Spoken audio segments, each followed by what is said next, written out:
Corona ಸೋಂಕಿತರ ಸಂಖ್ಯೆ ದಾಂಡೇಲಿ ತಾಲೂಕಿನಲ್ಲಿ ಏರಿಕೆಯಾಗುತ್ತಿರುವ ಹಿನ್ನೆಲೆಯಲ್ಲಿ ತಹಶೀಲ್ದಾರ್ ಶೈಲೇಶ್ ಪರಮಾನಂದ್ ಅವರ ಉಪಸ್ಥಿತಿಯಲ್ಲಿ ಶನಿವಾರದಿಂದ ತಾಲೂಕಿನ ಬರ್ಚಿ ಕ್ರಾಸ್ ಹತ್ತಿರ ಬಿಗಿ ಭದ್ರತೆಯನ್ನು ಒದಗಿಸಲಾಗಿದೆ. ಬರ್ಚಿ ಮಾರ್ಗವಾಗಿ ಪರ ಜಿಲ್ಲೆಯ ಅಂದರೆ ಬೆಳಗಾವಿ ಜಿಲ್ಲೆ ಮತ್ತು ಗೋವಾ ರಾಜ್ಯದಿಂದ ಹೆಚ್ಚಿನ ವಾಹನಗಳು ದಾಂಡೇಲಿ ತಾಲೂಕಿಗೆ ಆಗಮಿಸುವ ಕಾರಣ ಎಲ್ಲ ವಾಹನಗಳನ್ನು ತಪಾಸಣೆಗೆ ಒಳಪಡಿಸಲು ಬರ್ಚಿ ಕ್ರಾಸ್ ಹತ್ತಿರ ನಾಕಾಬಂದಿ ಮಾಡಲಾಗಿದೆ. ಸೋಮವಾರದಿಂದ ಬೇರೆ ಜಿಲ್ಲೆಗಳ ವಾಹನಕ್ಕೆ ಸಂಪೂರ್ಣವಾಗಿ ನಿಷೇಧವಿರುವ ಕಾರಣ ನಾಕಾಬಂದಿ ಮಾಡುವುದು ತೀರಾ ಅವಶ್ಯವಾಗಿತ್ತು. ಈ ಹಿನ್ನೆಲೆಯಲ್ಲಿ ಪೊಲೀಸರು ಬರ್ಚಿ ಕ್ರಾಸ್ ಹತ್ತಿರ ಬೀಡು ಬಿಟ್ಟಿದ್ದಾರೆ.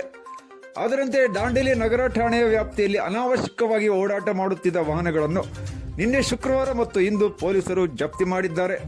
ಶುಕ್ರವಾರ ಒಟ್ಟು 17 ವಾಹನಗಳನ್ನು ಜಪ್ತಿ ಮಾಡಿದ್ದರೆ ಶನಿವಾರ 10ಕ್ಕೂ ಹೆಚ್ಚು ವಾಹನಗಳನ್ನು ಜಪ್ತಿ ಮಾಡಿ ನಗರ ಠಾಣೆಯ ಆವರಣದಲ್ಲಿ ಇಡಲಾಗಿದೆ. ಮುಂದಿನ ದಿನಗಳಲ್ಲಿಯೂ ಅನಾವಶ್ಯಕವಾಗಿ ಓಡಾಡುತ್ತಿರುವ ಜನರ ವಾಹನಗಳನ್ನು ಜಪ್ತಿ ಮಾಡಲಾಗುವುದೆಂದು ನಗರ ಠಾಣೆಯ PSI ಯಲ್ಲಪ್ಪ ಪೂಜಾರ್ ಅವರು ತಿಳಿಸಿದ್ದಾರೆ. ಅದರಂತೆ ಹಳಿಯಾಳ ಪಟ್ಟಣದಲ್ಲಿಯೂ ಅನಾವಶ್ಯಕವಾಗಿ ಓಡಾಡುತ್ತಿದ್ದ ವಾಹನಗಳನ್ನು ಪೊಲೀಸರು ಜಪ್ತಿ ಮಾಡಿಕೊಂಡು ಬಿಸಿ ಮುಟ್ಟಿಸುವ ಪ್ರಯತ್ನ ನಡೆಸಿದ್ದಾರೆ. ಹಾಗೆಯೇ ಮಾಸ್ಕ್ ಧರಿಸದೆ ಓಡಾಡುತ್ತಿದ್ದ ಜನರನ್ನು ಗುರುತಿಸಿ ದಂಡವನ್ನು ವಿಧಿಸಿದ್ದಾರೆ. ಹಳಿಯಾಳ ಠಾಣೆಯ ASI ಯಲ್ಲಪ್ಪ ಮಾದರ್ ಮತ್ತು ಮಹಾಬಳೇಶ್ವರ್ ಗಡೇರ್ ಮುಂತಾದವರು ಇದ್ದರು.